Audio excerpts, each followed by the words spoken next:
Finding a politician who tells you the truth, a lot easier said than done. But once in a blue moon, even the biggest liar in Washington will let the truth slip out. Over the weekend, Joe Biden did just that. Is the pandemic over?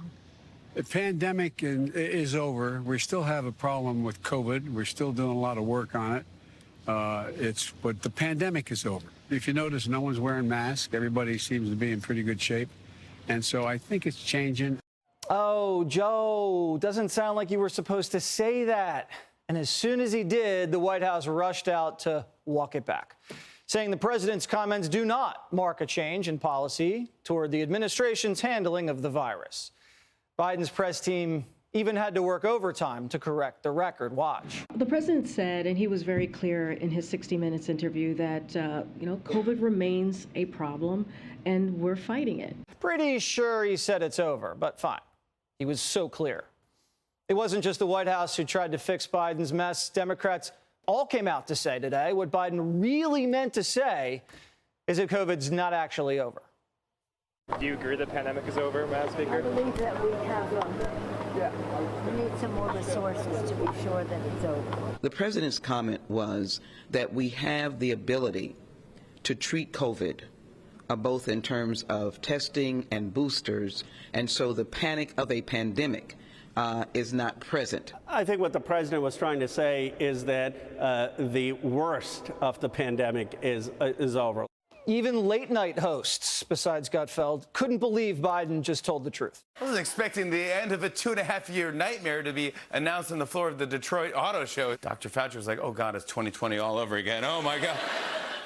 For the rest of the interview, whenever Biden answered a question, the staffer quickly read the car engine. It's like, that's why we're going to go to war with... He said the pandemic is over, which is weirdly not reassuring at all. It's like saying Freddy Krueger is dead and he's never coming back. Yeah, no one's wearing masks. Right, audience? But the person who really took it personally was Dr. Anthony Fauci, because it's the good doctor who gets to say when it's time to give up the power. So as soon as the news broke, Fauci rushed to the first camera he could find to say, not so fast. COVID isn't going anywhere. We are not where we need to be if we're going to be able to, quote, live with the virus, because we know we're not going to eradicate it. Dr. Fauci saying the president is just speaking in his personal capacity. Don't mind him.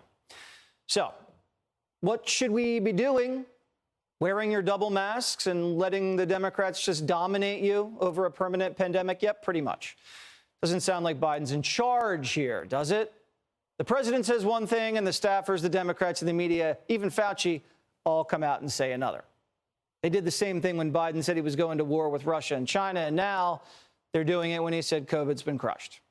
Every time the guy talks, they all say, don't take the president seriously. No wonder they don't let him go out and talk.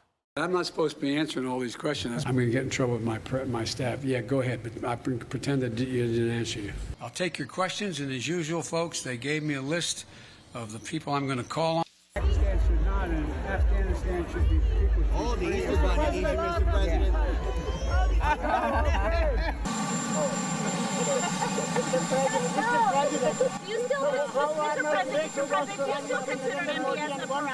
The pandemic's not over until the Easter Bunny says it's over. It's almost like Joe Biden isn't the one pulling the strings here. Are you surprised?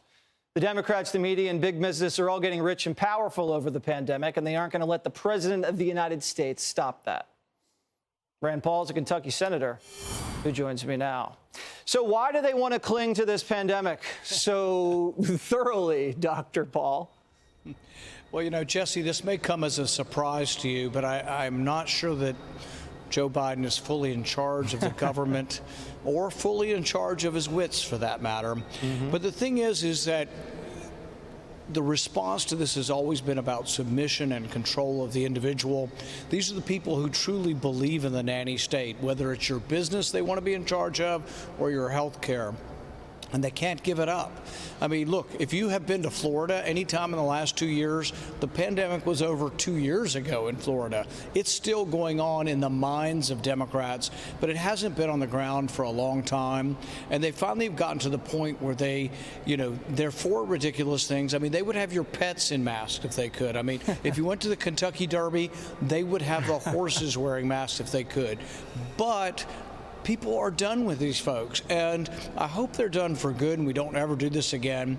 The mask did not change the trajectory of the disease at all. The stickers on the floor, they only made the people who made the stickers richer. They didn't do anything to the disease. And guess what?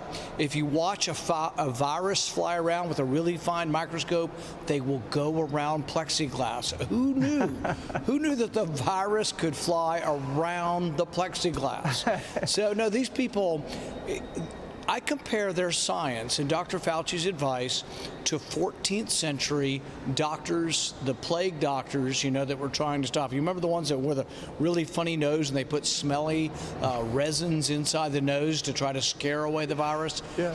Dr. Fauci's science is not far removed from that. And when I ask him about basic immunology, and the fact that you get an immune response from having had the virus, he says, oh, yes, I wrote the chapter on immunology in 1942's edition of Internal Medicine. I said, well, reread the chapter. You used to believe in immunology.